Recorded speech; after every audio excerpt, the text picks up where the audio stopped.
What's up YouTube, Capital G here. Got some real uphill battle duels for you guys to check out when your opponent has an impressive turn one board and you just have to deal with it. You don't have that easy button, you don't have that board wipe, that one card that takes away all of their threats, and you just gotta, pretty much go to work, grab your lunch pail, and do the dang thing. So you guys will see two examples of that in this video. First duel is going to be with Blackwings, and we know what Blackwings wants to do. Blackwings wants to summon 4 Strix. It wants to summon, the Wise Tricks, and ideally maybe go for infinite negates. Infinite negates obviously is strong because you don't just get 1 or 2 negates, you get all the negates. Like, you literally have infinite negation.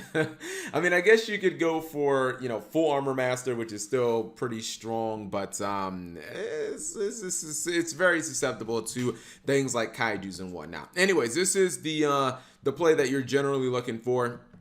Even better because you got the FA Don Dragster. Usually I don't see this much, but it's a very strong turn one board. You got Cyber Dragon Infinity, FA Don Dragster, and Apex Avian. Once Apex Avian bounces Thunderbird, Thunderbird just comes back onto the field, and then you can just keep bouncing it over and over again. Now, luckily, he did open with Jizukiru, but that's the only kind of board wipe you can say that he has access to. So everything else is just going to have to be the hard way. He's going to activate the Dark Tenyi Vishuda, and that at least gets rid of FA Don Dragster, so that was kind of good. He is going to ultimately try to go for Shaman. By the way, if he would have negated the Vishuda effect, I think he could have negated the Vessel. Like, he could have negated this with FA Don Dragster. You never want to let a Tenyi player resolve this card because it's basically a Foolish Burial and like a Rhoda kind of in one card. So it's absolutely just incredible for them. Gets to drop one into the graveyard. Or actually, I think they might have to control a normal monster for a, not a normal, excuse me, a non-effect monster. Anyways, he is going to continue on, and he will have his Shaman negated. I would not let this resolve because usually they get things like Mare from the graveyard, and you don't even if they don't have Mare, you just don't want them getting access to, a monster reborn. Basically, that's not something that you want them to do. So he's going to negate it, but he still has access to, boom, the Forgotten Tenyi Link monster, the Link 3 with an effect. This is Draco Masters of the Tenyi, and this guy's going to be able to pop 3 cards, and bye-bye to your entire field. He'll attack directly. Keep in mind that since he did go for the rank up Soul Shade Force, he has half his life points. He didn't top decks an Ash Blossom, which obviously is not good in this position. He needs, I'm not sure what card he needs. I mean, maybe another Soul Shade Force would be good because paying half of 1,000 is basically nothing, but he's in a bad position, and he is just pretty much out of it. We're going to go to our next duel, which is going to be another uphill battle. We're going to see Felgrand, which is a deck that always seems, if there's certain decks that I just really like, shooting duels for, and Felgrand traditionally is one of those decks because it seems like they always just have very good, high-quality duels. It's not like anyone's reinventing the wheel or anything like that, but we see a lot of good stuff. Anyways, Jump Speeder getting a lot of tuners into the Supernova Dragon, and Formula Synchron to draw a card. You don't usually see Jump Speeder resolve twice in a duel. You can't in the OCG because it's limited status, but in the TCG, there are certain decks like this that can actually resolve it twice in a turn. How will Felgrand respond? He is going to go for Pot of Desires and for Dragon Ravine. See, the thing about Supernova Dragon is if you overcommit to the field, there's really nothing stopping them from using Supernova and just banishing your entire board, especially when you commit field spells to the field. Like, that's something that's even more dangerous. You see him try to attack, he's going to go ahead and just banish his field, and it's like, usually if Supernova Dragon just lives, you kind of have game. He did now he does get his, Galaxy Eyes Photon back. That was by way of Art Brave Dragon, and he's going to go for Jump Speeder twice, which is pretty cool. He will use Felgrand's effect. He just revived it from the graveyard, which means he gets to banish one of his opponent's monsters.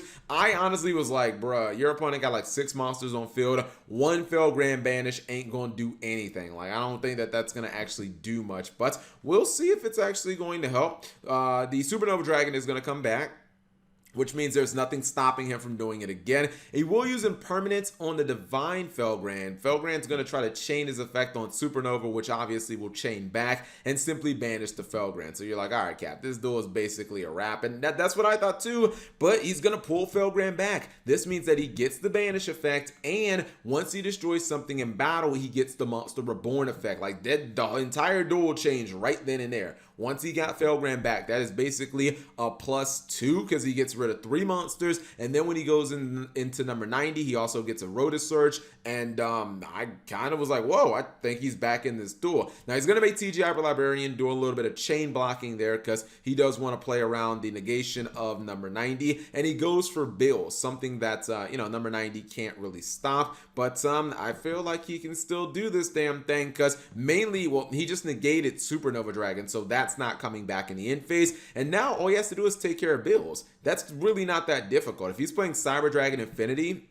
and he gets enough, or he gets access to double Galaxy Soldier, like, he can definitely do that. Now, he doesn't for right now, but it's fine because most of these decks search Galaxy Knight, and then they just normal summon Galaxy Knight, then get a monster back from the graveyard. Going for rank 8, he can go for, the Lord of the Tachyon Galaxy himself. That would be Galaxy Eyes Tachyon Dragon. And even though Bills can't die to monster removal or monster destruction, like the effect of Galaxy Eyes Full Armor Photon Dragon, doesn't matter because in the battle phase, he can just use Tachyon's effect. He can turn the Bills off, and then he also gets double attacks in the battle phase. I think a lot of people forget that Tachyon has that effect. I still never got a Ghost Rare Tachyon Dragon, and I'm upset about that. I really wish Konami would make like I know it would hurt the value of the cards, but I feel like they should just eventually make like a gold rare collection. Seriously, just reprint like every gold rare card. And then also, and I know I'm super getting off topic, but even also like the cards from the Vrains era in the second half of